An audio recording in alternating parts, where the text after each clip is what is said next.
라오스에서 SK건설이 시공에 참여한 댐이 붕괴된 지 나흘째입니다. 수백 명이 숨지거나 실종됐고 수천 명이 구조의 손길을 기다리고 있는데요. 이처럼 피해 상황이 재난 수준인 만큼 그 사고 원인을 두고 책임 공방이 예민하고 치열합니다. 이하경 기자의 보도를 보시죠.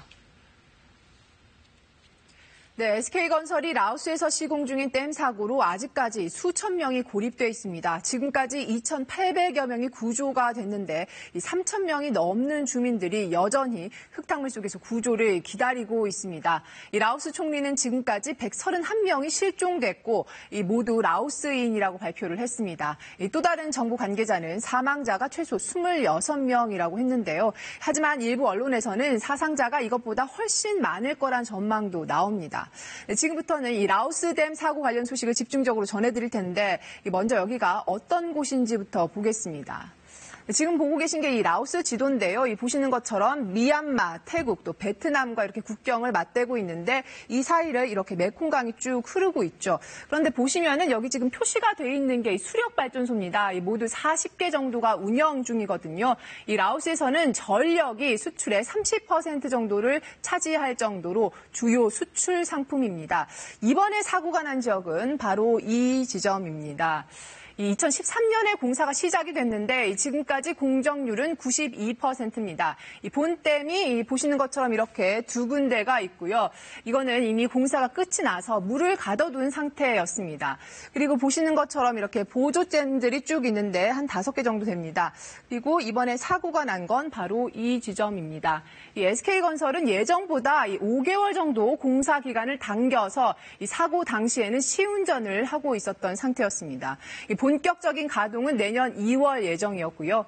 이 사고가 난 댐은 국내 최초로 해외에서 추진된 민관 합동 사업이자 우리 기업이 라오스에 투자한 첫 발전 사업이었습니다. 이 SK건설과 서부발전, 라오스 투자청, 그리고 태국 전력청 자회사가 이 컨소시엄을 구성해서 투자를 했고요. 이 우리나라는 준공 후에 27년간 댐 운영을 맡기로 돼 있었습니다. 그럼 왜 이렇게 큰 사고가 난 건지 원인 부분도 좀 보겠습니다. 이번 사고가 단순히 폭우 때문인지 아니면 인재인지를 두고서는 엇갈리는 주장이 나오고 있는데요. 보시면은요. SK건설은 댐이 붕괴가 된 게 아니라 이 폭우로 인해서 범람한 거라고 강조를 하고 있습니다. 이 자연재해라는 거죠. 하지만 이 공동수주업체인 한국서부발전은 얘기가 좀 다릅니다. 지난 20일에 이미 보조댐 중앙부가 한 11cm 정도 미세하게 가라앉은 부분이 발견됐다고 국회에 보고를 한 겁니다. 그리고 사고 직전, 그러니까 22일에는 이게 10곳 넘게 확산이 됐다는 겁니다. 인재 쪽에 무게가 실리는 주장이죠.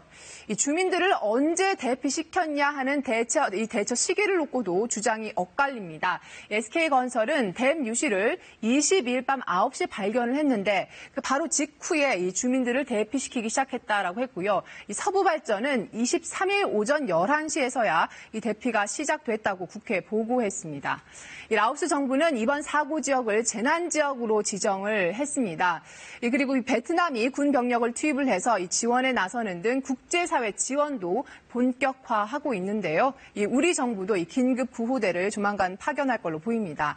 이 SK건설도 오늘 현지에 긴급 구호단을 파견했습니다. 라오스에 있는 SK건설 현지 비상대책반이 한 100명 정도 된다고 하는데 여기 합류해서 이 구호 활동에 나선다는 방침입니다.